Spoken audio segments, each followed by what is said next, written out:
আমি কমিউনিটি পোস্টে তোমাদের জিজ্ঞাসা করেছিলাম যে তোমরা রঙ্গন গাছের না গন্ধরাজ গাছের ভিডিও দেখতে, ম্যাক্সিমাম মানুষ ভোট দিয়েছো গন্ধরাজের ভিডিও দেখতে চাও, তাই আজকে তোমাদের জন্য করা এই ভিডিওটা। এই গাছটা কিন্তু একটা ছোট্ট ডাল কাটা থেকেই হয়েছিল।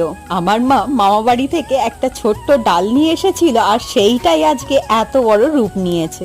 অনেক খোঁজাখুঁজি করে একটা মজবুত ডাল খুঁজে পেলাম যেইটা থেকে এরকম অলরেডি শিকড় বেরোতে শুরু হয়েছে। আর যেহেতু এখন বৃষ্টি হচ্ছে, এটাই একদম মোক্ষম সুযোগ চারা তৈরি করার। এবার এই কাটিং এর অতিরিক্ত ডালপাতা আমি সব ছেঁটে দেব, তাহলে তাতে এই কাটিংটা গ্রো করতে সুবিধা হবে।